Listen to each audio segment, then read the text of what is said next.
पुरुष के पास पैसा हो तो औरत वस्त्रहीन हो जाती है और अगर पैसा ना हो तो आदमी वस्त्रहीन हो जाता है।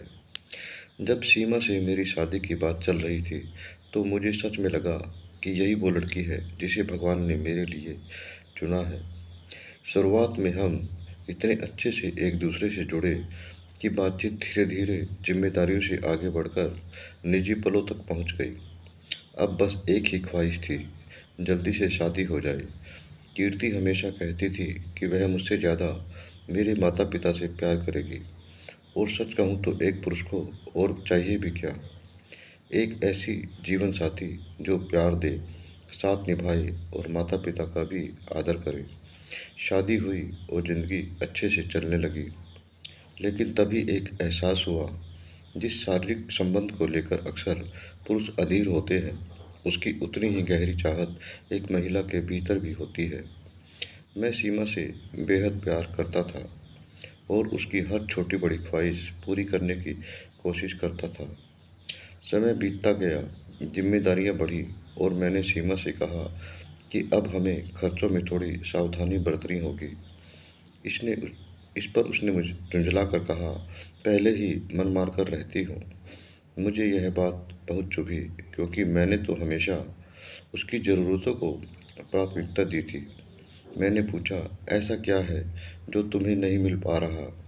उसने जवाब दिया, मैं भी चाहती हूँ बड़ी गाड़ी में घूमना, साल में 4-5 ट्रिप करना, घर पर सजा सवरा रहे, ब्रांडेड मेकअप इस्तेमाल करूँ। मैंने कहा, तुम्हें हर महीने 3,000 की लिपस्टिक और 5,000 का पाउडर तो देता हूँ, फिर भी क्या कमी है? उसका जवाब था, मैं मांगती ही क्या हूँ, जैसे मैं उस पर कोई एहसान कर रहा हूँ। मुझे बुरा लगा, पर कुछ नहीं कहा। चुपचाप अतिरिक्त कमाई के लिए कुछ और काम शुरू कर दिए। फिर आया उसका जन्मदिन। उसने 12,000 की ड्रेस पसंद की थी। एक दिन उसने प्यार से गले लगाकर पैसे मांगे। मैंने थोड़ा मजाक में कहा कि इस महीने संभव नहीं, सैलरी में देरी हो रही है। इस बार साथ में केक काट लेते हैं, ड्रेस अगली बार। लेकिन उसे यह बात पसंद नहीं आई। उसने कहा, एक ड्रेस भी नहीं दिला सकते?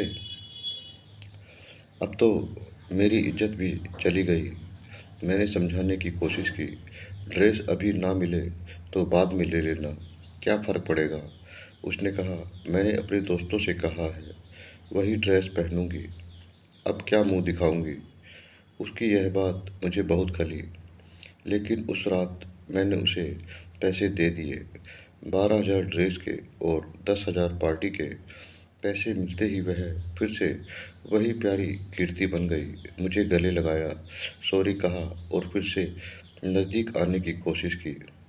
लेकिन इस बार मेरा दिल दुखा था। मैंने उससे कहा, गलती तुम्हारी नहीं, मेरी है। मैंने समझा था कि तुम्हें मुझसे प्यार है, लेकिन अब लगता है कि तुम्हारा रिश्ता सिर्फ पैसों से है। कुछ दिनों बाद मैंने फैसला किया कि अब गांव जाकर माता पिता के साथ रहूंगा। कीर्ति को बताया तो उसने कहा, गांव में तो बहुत दिक्कत है, वहाँ लाइट भी नहीं रहती।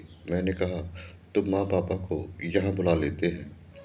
उसका जवाब था, उन्हें यहाँ अच्छा नहीं लगेगा, वो गांव के खुले माहौल के आदी है।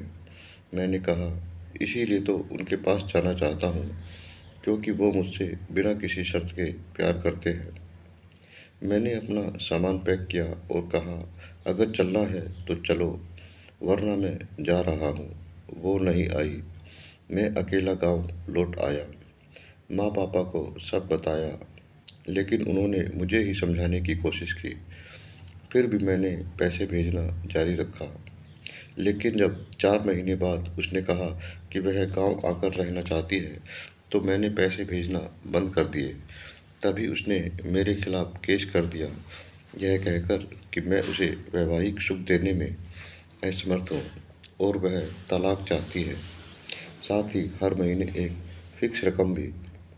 कोर्ट में मैंने अपनी बात रखी, लेकिन वहाँ बताया गया कि पत्नी का ससुराल वालों की सेवा करना कानून जरूरी नहीं है। मैं केस हार गया और आज भी हर महीने 40,000 रुपये देता हूँ। अब गांव में माता पिता के साथ रहता हूँ। एक बात समझ में आ गई, सच्चा और निस्वार्थ प्यार केवल माता पिता ही कर सकते हैं। शायद आज के दौर में शादी के लिए प्यार से ज़्यादा समझदारी चाहिए।